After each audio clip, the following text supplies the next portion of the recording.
ఒక్కటి చెప్పుకోవాలంటే education system of India ఎందుకు ఇలా ఉంది? ఫస్ట్ పాయింట్ ఏంటంటే చాలా మంది పేరెంట్స్ ఏం చేస్తున్నారంటే, నేను చెప్పాను చూసారా, ఎదురు వ్యక్తితో కంపేర్ చేస్తుంటారు. వాళ్ళ బంధువులు, నైబర్స్, వీళ్ళనే కంపేర్ చేసుకొని వాళ్ళు ఈ కోర్స్ చేస్తున్నారు, ఈ కోర్స్ చేయి. ఇప్పుడు సింపుల్ ఎగ్జాంపుల్ చూడండి, ఎంబీబీఎస్ ఫెయిల్యూర్ ఇప్పుడు యాక్చువల్గా. ఎంబీబీఎస్ చేసిన డాక్టర్స్కి 20,000 వస్తే గొప్ప. ఒకప్పుడు డాక్టర్ అన్నారు కదా, ఎందుకు డాక్టర్కి విలువ లేకుండా పోయింది? ఎంబీబీఎస్ చేసిన వాళ్ళు చెప్తున్నాను నేను. ఎండీ చేస్తే ఓకే, ఎంబీబీఎస్ చేసిన వాళ్ళకి కార్పొరేట్ హాస్పిటల్స్లో వచ్చేది 20,000 పైన లేదు. అన్ని చోట్ల మాట్లాడుకోవచ్చు డిస్కషన్. ఎందుకంటే రుద్దేశారు మళ్ళీ. ఇండియాలో సిస్టమ్ రుద్దేస్తున్నారు. బీటెక్ కూడా రుద్దేశారు. మీరు రుద్దొద్దండి అంటున్నాను. నేను స్టూడెంట్కి లవ్ ఉంటేనే చేయమంటున్నాను. వాడికి ఇంట్రెస్ట్ లేకుండా పెట్టి కంప్యూటర్ సైన్స్ ఇంజనీరింగ్లో పెట్టారు, సిఎస్సి. దాంట్లో ఆర్టిఫిషియల్ ఇంటెలిజెన్స్, చాట్ జీపీటీ మొత్తం మారిపోయింది సిస్టమ్. ఆ లెవెల్లో వాడు అందుకోలేడు. ఎందుకు అందుకోలేడు అంటే వాడికి ఇంట్రెస్ట్ లేదు చదవాలని. నీకు ఇంట్రెస్ట్ ఉంటే ఏదైనా చదవగలుగుతావు. ఇప్పుడు నీకు ఫోటోగ్రఫీ ఇష్టము, బాగా ఫోటోలు తీసే ఇష్టము, నువ్వు బిఏ ఫైన్ ఆర్ట్స్ అని చెప్పేసి ఫోటోగ్రఫీనే ఒక కోర్స్ ఉంది, అది చెయ్యి. బెస్ట్ ఫోటోగ్రాఫర్ అవుతావు. వైల్డ్ లైఫ్ ఫోటోగ్రాఫర్ బ్రహ్మాండమైన, చాలా డిమాండ్ ఉంది. ఎన్నో టీవీ ఛానల్స్ కావాలి. నీకు అది కోర్స్ గానే చేయడం లేదు. ఇక్కడ ఇది పోవాలంటాను. ఈ కోర్సు గొప్పది, ఈ కోర్స్ చిన్నది అనడమే రాంగ్ అంటున్నాను. అంటే first of all parents mind set కూడా మారాలి సార్. అది అక్కడే మారాలంటున్నాను. పేరెంట్స్ దగ్గర ఉంది ప్రాబ్లమ్. ఇండియాలో ఎడ్యుకేషన్ సిస్టమ్ అనేది చాలా పెద్ద క్వశ్చన్. సిస్టమ్ ఎక్కడ ప్రాబ్లం ఉందంటే పేరెంట్స్ పిల్లలతో మాట్లాడి, పిల్లలతో డిస్కస్ చేసి, అరే నీకు ఏ కోర్స్ ఇష్టం, నువ్వు ఏదనుకుంటున్నావు, అప్పుడు ఏం చేయాలి, ఆ కోర్సు మీద కోర్స్ కంటెంట్ చదవమంటున్నాను. బీటెక్లో ఏమేమి సబ్జెక్ట్స్ ఉన్నాయి చదువు, ఒకసారి పేపర్లు ఎన్ని నెట్లో వస్తుంది కదా చేసుకో. లేదా బీటెక్ చదువుతున్న స్టూడెంట్ దగ్గరికి వెళ్ళి మాట్లాడు, వాడు బుక్లు ఓపెన్ చేసి చూడు, ఇది బాగుంటేనే చెయ్యి. వాడికి ఏమీ తెలియకుండా బీటెక్ అని పేరు తెలుసు, కాలేజీలో చేరిపోయాడు. కాలేజీలో చేరిపోయిన 2 నెలలకు కోర్స్ స్టార్ట్ అయింది. ఈ పాఠం చెప్పే లెక్చరర్ బోర్డు మీద స్టార్ట్ చేసిన తర్వాత కోడింగ్ అంతా చూసాడు, భయపడిపోయి నాకు వద్దనే వద్దు అనుకుంటున్నాడు. అక్కడ వెనక్కి వస్తున్నాడు, వెనక రాలేడు. ఈ M1 అనే సబ్జెక్ట్ అసలు సంవత్సరాలు, బీటెక్ అయిన 4 సంవత్సరాలు కాదు, 4 సంవత్సరాల తర్వాత 8 సంవత్సరాలు చదువుతారు సార్. అవుతారు.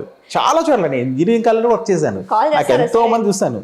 సో కాబట్టి ఈ ప్రాబ్లం అదే మాట, అయిష్టంగా కోర్స్ చేయడం ద్వారానే సమస్య. ఇప్పుడు మన సినిమా చూసాం కదా ఈ మధ్యలో, కొన్ని సినిమాలు ఐ థింక్ డూడ్ సినిమా అనుకుంటున్నాను. సో ఆర్ ఇంకోటి వచ్చేసి మీకు 3 BHK. వాడు నచ్చిన కోర్స్ చేసి మళ్ళీ ఆఫ్టర్ 30 years సాఫ్ట్వేర్ మళ్ళీ వెనక్కి వస్తాడు, చూసారు కదా. వాడికి నచ్చిన కోర్స్ చదువుతాడు. సినిమాల్లో ఇంకేముంది, అదే కదా సినిమా. రియల్ లైఫ్ అది చూసి చెప్పచ్చు. అసలు ఒకరిని బలవంతంగా చేస్తే ఆ విధంగా వాడు 30 సంవత్సరాల తర్వాత మళ్ళీ ఆ కోర్సు వచ్చి ఇంకో కోర్స్ చేయాల్సి, బీటెక్ మెకానికల్ ఇంజనీరింగ్ చేయాల్సి వస్తుంది వాడు. సో చేస్తే వాడికి ఉన్న ఇంట్రెస్ట్ అది, దాని వదిలేసి నువ్వు కంప్యూటర్ సైన్స్ అన్నావు, సాఫ్ట్వేర్ ఇంజనీర్. ఆ సినిమానే చాలా పెద్ద ఎగ్జాంపుల్. ఎవరైనా చూడండి 3 BHK చూడండి, మీరు తెలుస్తుంది అసలు. యాక్చువల్గా పిల్లల మీద కానీ లేనిపోని కోర్సు రుద్దేస్తే ఎంత సఫర్ అవుతాడు అసలు. టాప్ యూనివర్సిటీలో చదువుతారు మళ్ళీ. సార్ ఇంకా బ్రీఫ్, ఇప్పుడు మనం మాట్లాడుకున్న డిగ్రీ కోర్సెస్ ఇవి కాకుండా ఇంకేమైనా ఉన్నాయి అంటారా? అంటే డిగ్రీ కోర్సెస్ కాకుండా బీటెక్, ఈ డిగ్రీ కోర్సుల్లో డిగ్రీ కోర్సెస్ ఇప్పుడు మీరు చెప్పారు కదా, ఫోరెన్సిక్ సైన్స్ మొత్తం దానిలో వచ్చేసి బిఎస్సి, బిఏ, బీకామ్ అన్నింటిలో బెస్ట్ ఉన్నాయి.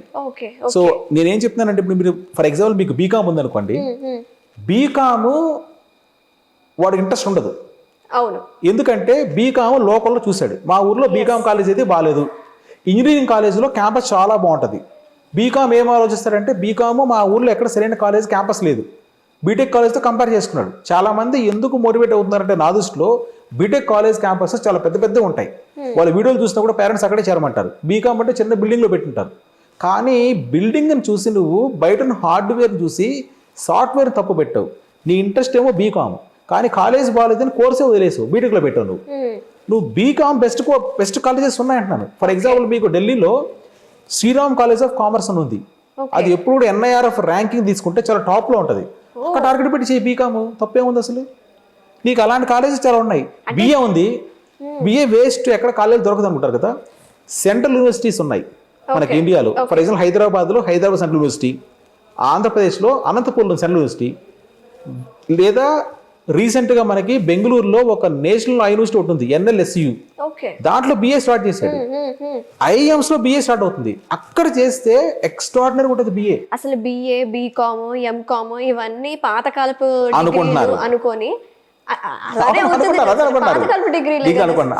కానీ నీకు ఇంట్రెస్ట్ ఉంది అంటే బిఏనే చదవమంటున్నా నేను. ఇంట్రెస్ట్ ఉంటే నువ్వు అడగచ్చు, మరి బిఏ చేస్తే ఏమవుతారు సార్ అండి. చెప్తాను చూడండి. మీరు బిఏ చదివారా, హిస్టరీ, ఎకనామిక్స్, పొలిటికల్ సైన్స్ చేశారు. ఆ సబ్జెక్ట్స్ ఎక్స్ట్రాడినరీ సబ్జెక్ట్స్. ఎందుకు తెలుసా, మీరు ఏపీపీఎస్సీ రాయండి, లేదా UPSC రాయండి, సివిల్స్, డిస్ట్రిక్ట్ కలెక్టర్ నువ్వే అవుతావు.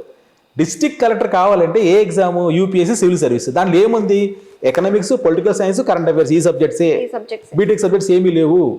లేదా నాకు సివిల్ సర్వీస్ వద్దు, ఏపీలో పబ్లిక్ సర్వీస్ కమిషన్ ఉంది, తెలంగాణ పబ్లిక్ సర్వీస్ కమిషన్ ఉంది, వాటిలో రాయి. నువ్వు ఆ ఎగ్జామ్స్ రాస్తే నువ్వు మళ్ళీ గ్రూప్ 1, గ్రూప్ 2 మళ్ళీ నువ్వు డిస్ట్రిక్ట్ కలెక్టర్ అయ్యే అవకాశం వస్తుంది. ఇవే సబ్జెక్ట్స్ ఉంటాయి, ఇవే సిలబస్లు ఉంటాయి, రిపీట్ అవుతాయి. అంతే. అయితే కొంతమంది కూడా ఇప్పుడు ఎంబీబీఎస్ చేసిన వాళ్ళు బీటెక్ చేసి తర్వాత ఇట్లాంటి గవర్నమెంట్ ఎగ్జామ్స్ కి గ్రూప్స్ కి ప్రిపేర్ అవుతున్నారు. వాళ్ళకి ఎక్కడ సబ్జెక్ట్ లింక్ అవ్వదు, వీళ్ళకి అవుతుంది. కరెక్ట్. అయ్యేది బిఏ కోర్సెస్ వాళ్ళకి లింక్ అవుతుంది. మనం ఏ కోర్స్ అయితే చేదరించుకున్నారో ఆ కోర్సే వాళ్ళకి లింక్ అవుతుంది. ఫర్ ఎగ్జాంపుల్ నేను చదివింది BA history, economic, political science. నేను చదివినప్పుడు మా ఇంట్లో మా మదర్ కూడా వేస్ట్ కోర్స్ చదివారా, మన బంధువులు అందరూ బీటెక్ చదివారన్నారు. నేను కూడా అదే ఫీలింగ్తో బతికాను. కానీ నా కెరీర్ మొదలుపెట్టిన తర్వాత ఈ రోజు నేను ఇంగ్లీష్ టీచ్ చేస్తున్నాను. ఇంగ్లీష్ చేశాను, ఎంఏ ఇంగ్లీషు, తర్వాత మళ్ళీ 5 క్వాలిఫికేషన్స్ ఇంగ్లీష్లోనే చేశాను. తిరిగి ఇప్పుడు నేను చాలా టీవీ ఛానల్స్కి ఎక్కువ టాపిక్స్ ఇచ్చేది కరెంట్ అఫైర్స్, పొలిటికల్ సైన్స్ ఇస్తున్నాను. నేను ఈటీవీకి ఇంటర్వ్యూస్ ఇస్తున్నాను, పెద్ద పెద్ద టీవీ ఛానల్స్ ఇస్తున్నాను. నాలో ఆ రోజు నేను పొలిటికల్ సైన్స్ 3 సంవత్సరాలు చదువుకున్నాను కాబట్టి హ్యాపీగా అప్పుడే కొద్దిగా డౌట్ ఉంది. రిగ్రెట్స్ కానీ నేను బాగా ఇష్టపడి చేశాను, కానీ డౌట్లోనే ఉండిపోయాను. వీళ్ళు చెప్పేది ఏమో కరెక్ట్ కాదని. కానీ ఇప్పుడు నాకు పనికొస్తుంది. ఈ రోజు ఎన్నో పేపర్స్ ఆర్టికల్స్ రాస్తున్నాను. సో రియల్ టైం ఇది బాగా పనికొస్తుంది. మా స్టూడెంట్స్ నేను ఇప్పుడు కరెంట్ అఫైర్స్ టీచ్ చేస్తున్నాను. ఇప్పుడు మీరు ఎంతో మంది బీటెక్ స్టూడెంట్స్ టీచ్ చేస్తున్నాను. సబ్జెక్ట్ ఎక్కడ పోదు, నచ్చిన సబ్జెక్ట్ చేస్తే ఎక్కడికి పోదు.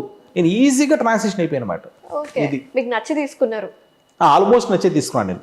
ఎందుకంటే అప్పుడు కొద్దిగా అంటే మా ఏజ్లో మనకి 95, 98 బ్యాచ్. సో అప్పుడు గైడ్ చేశారు, ఈ బిఏహెచ్ఈపీ బాగుంటుందని చెప్పేసి. ఆ బిహెచ్ఈపీకి గైడ్ చేసినప్పుడు తీసుకున్నాం. మా అంకుల్ ఒక అన్నారు, బట్ ఆయన చాలా పాపులర్ ఒక ఫేమస్ ట్రైనర్ ఆయన సార్. ఆయన చెప్పినప్పుడు తీసుకున్నాను. తీసుకున్న తర్వాత ఎంటర్ అయిన తర్వాత నాకు తెలిసింది చాలా బాగుంది సబ్జెక్ట్ అని చెప్పి. ఇష్టపడే చేశాను నేను. ఎంఏ ఎకనామిక్స్ చేశాను, మళ్ళీ ఎంఏ ఇంగ్లీష్ చేశాను, మళ్ళీ ఇంగ్లీష్లో 5 క్వాలిఫికేషన్ చేసి ఇంగ్లీష్ ట్రైనర్, డబుల్ పీజీ. ఇప్పుడు నేను ఇంగ్లీష్ ట్రైనింగ్ ఇస్తున్నాను, ప్లస్ నా సబ్జెక్ట్ ఎక్కడికి పోలేదు. ఆ ఎకనామిక్స్, పొలిటికల్ సైన్స్, ఈరోజు కరెంట్ అఫైర్స్ టీచ్ చేస్తున్నాను, టీవీ ఛానల్స్కి ఇస్తున్నాను, మా స్టూడెంట్స్ టీచ్ చేస్తున్నాను. ఆ ధైర్యం ఎక్కడి నుంచి వచ్చిందంటే ఆ రోజు నేర్చుకున్నాను కాబట్టి. ఏ సబ్జెక్ట్ ఎక్కడికి, ఏ సబ్జెక్టు ఒకటే మన కన్క్లూజన్ ఈ ఇంటర్వ్యూలో, ఏ సబ్జెక్టు దిగదుడుపు కాదు అంటున్నాను. అన్ని సబ్జెక్టులు మంచివే, నువ్వు ఇష్టపడి చదువు అంటున్నాను. కష్టపడి చదువుతే ఎండమూరిగా చెప్తారు, కష్టపడి చదవకూడదు. ఇష్టపడి చదివితే ఏ సబ్జెక్ట్ అయినా నువ్వు నెంబర్ 1 అవుతావు అంటున్నాను. ఏ సబ్జెక్టుకి ప్రపంచంలో అది తక్కువ లేదు, మనమే అలా చేసేసాం. బీటెక్ టాప్ అన్నారు, మళ్ళీ బీటెక్ మునిగిపోయింది. ఎంబీబీఎస్ టాప్, అది మునిగిపోతుంది. అరే అన్ని కోర్సులు మంచివే. స్టూడెంట్తో మాట్లాడి మీ పిల్లలతో మీకు నచ్చిన కోర్సే తీసుకోండి. సో ఇప్పుడు ఎవరైతే ఈ వీడియో చూసే వాళ్ళు BTech final year or third year లో ఉన్న వాళ్ళు, ఇంకా రిగ్రెట్ అయ్యే వాళ్ళు ఎవరైనా దే హ్యావ్ టు ఇప్పటి నుంచి అయినా దే హ్యావ్ టు రీసెర్చ్, ఏదైనా టూల్స్ నేర్చుకోవడం అలాంటివి చేస్తే బాగుంటుంది. అంతే, బీటెక్ ఉన్న వాళ్ళు రిగ్రెట్ అవ్వడం కరెక్ట్ కాదు. ఎందుకంటే వాళ్ళ కోర్సు మధ్యలో ఉంటారు, దాన్ని వాళ్ళు ఇష్టపడే స్టడీ చేస్తే బెటరు. సో ఎందుకంటే ఇప్పుడు ఒకటి వచ్చిన తర్వాత మనం ఇంకా నచ్చకపోయినా కూడా నేనేమంటానంటే దాన్ని మీరు రీసెర్చ్ చేయండి, ఒక డిగ్రీ చేతిలో పెట్టుకోండి. బీటెక్ అయిపోయిన తర్వాత కాబట్టి మీ ప్యాషన్ పర్సూ చేయండి, మీకు నచ్చిన ఫీల్డ్లోకి మీరు రావచ్చు, ఇదేం తప్పులేదు. కోర్సెస్, అడిషనల్ కోర్స్ కూడా చేసేయచ్చు.